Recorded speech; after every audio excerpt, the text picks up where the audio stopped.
Hey guys, welcome back to my channel. I'm Eric and I like to read, and today I'm going to be doing my worst books of 2021.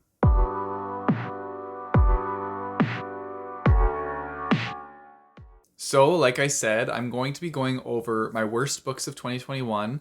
I only have about 7 of them because overall, 2021 was a pretty good reading year for me.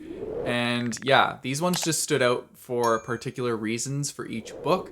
So I'll go through them and let you know why I didn't like these books. They could be for some people, but they were just not for me. And that's fine. Everybody has different reading tastes.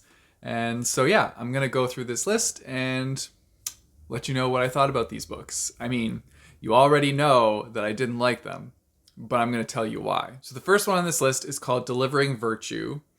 This was a book that was sent to me through my blog by the author. And so I read this book and I strongly disliked this book. This was actually one of the books that I gave a 1-star rating, which I don't do very often.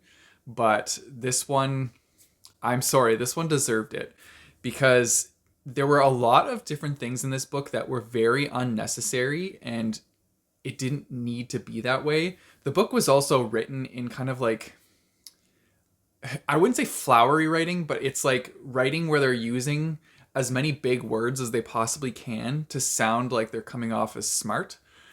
But it just like, it takes away from the story because you're like, why are they using all these words? It's as if they looked through a thesaurus for different word variations for like every word. So that was really frustrating. There's also the unnecessary sexualization of children. So that was like a big no-no. And then there is scenes of rape that did not need to be in there. There were some scenes with homophobia in them, and I was just like, okay, why was that added? That also didn't need to be in here. And yeah, essentially this story is about a guy who is taking this child and he's delivering them as like a gift to some person because this child will eventually grow up to be that person's like betrothed person. I don't know. It was really creepy and I really strongly disliked this book, and when I finished it I was so happy. I should have DNF'd it honestly because like there was no redeeming qualities to it. I was hoping going through it that at the ending maybe there was something that was going to be like, okay, this was all a dream or something. But no, this book could not be redeemed in my eyes. There was nothing that like could have brought it up. So yeah, this book definitely made the list. Next up, we have We Are Totally Normal, and this one was sent to me by HarperCollins as an ARC copy. So I was really excited about this one going into it because it's about a guy discovering his sexuality and going through like his teenage. Well, he's in high school. I think it's like spanned over a year in high school, and he's going through that year, like discovering more about himself and what he likes and just experiencing life, discovering new things. And so I was excited because I was like, cool, I can relate to this. Like I've gone through this same thing. And I think that that's awesome that it's in a book. So like now I'm looking forward to reading it. And then I read it and I was very disappointed with the whole portrayal of it because yes, it's definitely messy when you're figuring out your sexuality. That is like 100% true. And the book does prove that.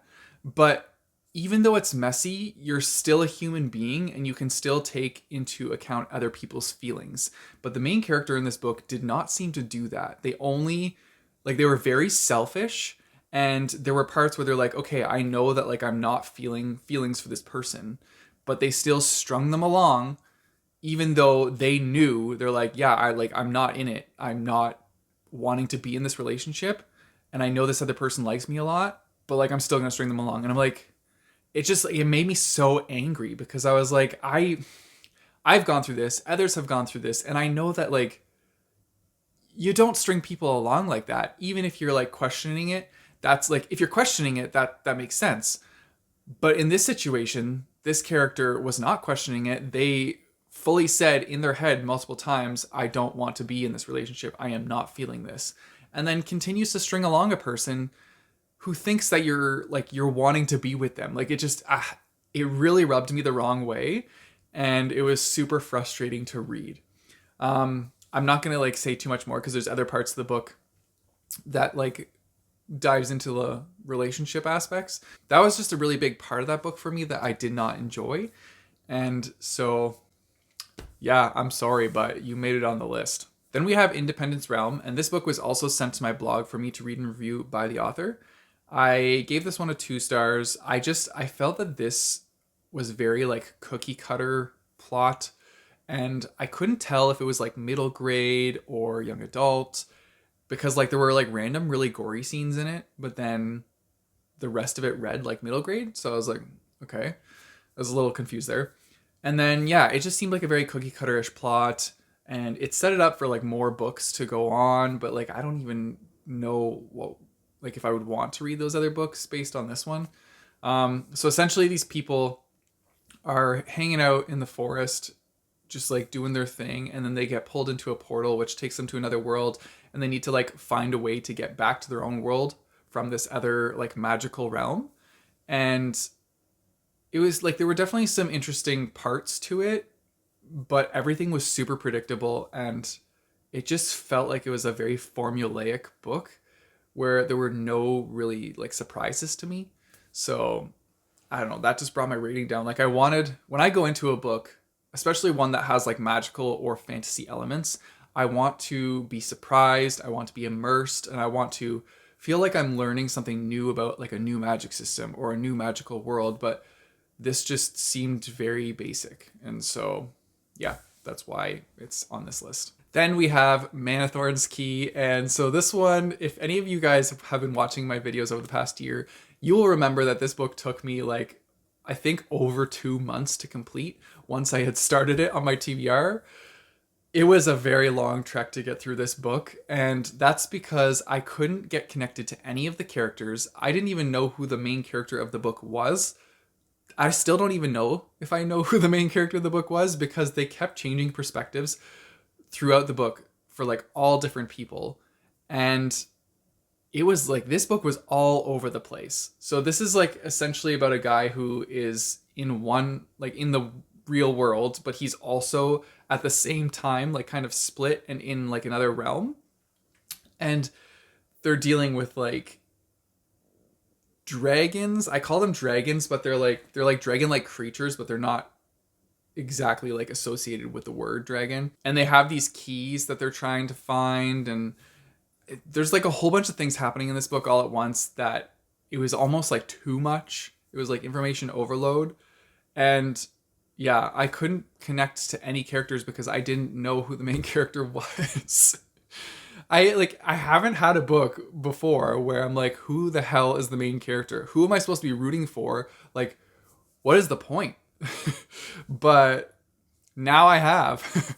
So yeah, this book just made it into the list. I don't think I'll be continuing because this is also a series, but I think I'm good with just this first one. So yeah. Then we have The Tenants Wrath. And so this was a book that was also sent to my blog, sensing a theme here, to read and review by the author. So this one is supposed to be like following a scientist as they go to another like alien population, and they are sitting and observing the alien population and being there, but it's like observing their like day-to-day interactions. So they are going to be observing people that are going through like tenancy with different landlords and being tenants in different buildings and stuff like that. And I thought it could be interesting, but this was like a very boring book. It literally goes from like following along with the main character as they live in like 8 different places where they're treated awful in all 8 places.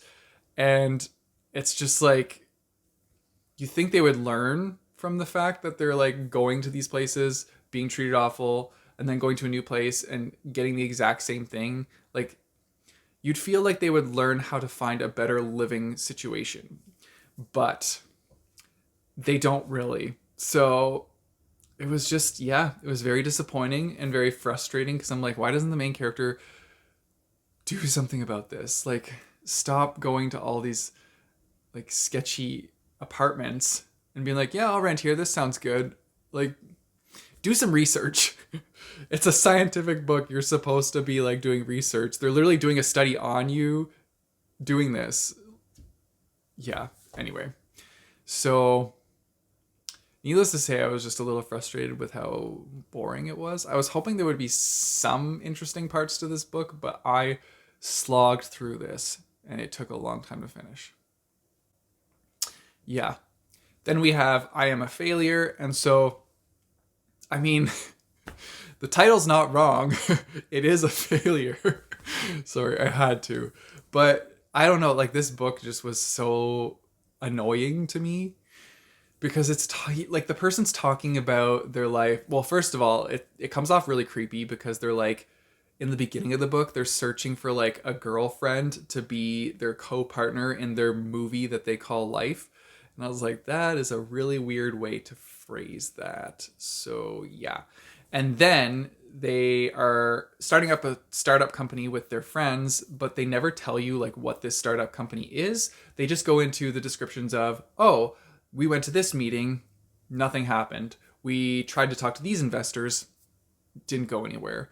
And it's like, cool, like I understand your struggle to start this business, but like if you want me to feel something about that, you need to tell me what the business is. Like I need to know what your product is, like what you're trying to push forward, because then I would be more interested thinking about like the market that they could go for. But no, like you literally know nothing about this product or what their business is the whole time.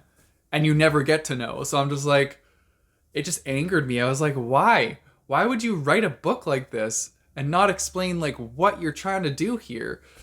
Yeah. I've had a lot of frustrating reads this year, and this was definitely one of them. And then the last disappointing one is The Stranger Inside. So this one was a thriller that I was looking forward to, and I don't know, this one just kind of like made it on the list because it wasn't very thrilling at all, and it felt kind of like predictable. Like the whole time I kind of had an inkling that I knew what was going to happen, and then when it got to the end, like I did.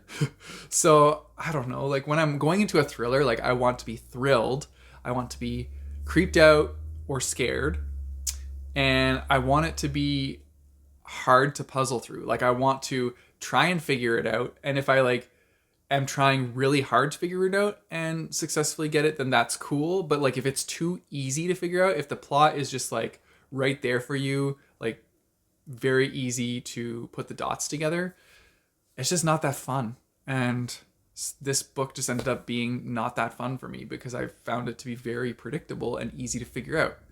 So yeah, if you ever want me to read or review a thriller book that you've written, make it hard to puzzle through and scary, because I love that. Anyways, these are my worst books of 2021. My next video will be coming out, and that will be my best books of 2021. So I'm looking forward to gushing about books that I loved in the past year instead of kind of like ragging on them and putting them down. So yeah, let me know if you've read any of these books on this list, or let me know in the comments down below what your worst read was of 2021. I'm really intrigued to find out what everybody like did not enjoy this past year. That seems like very morbid, but like I want to know what you didn't like. Anyways, if you guys want to support me, I have a Patreon and a Coffee page, which I'll put in the description down below, as well as links by my bookmarks. You guys know the drill. Don't forget to like and subscribe. Hit that bell notification button so you get notified when I post new videos. I post my videos on Mondays and Thursdays.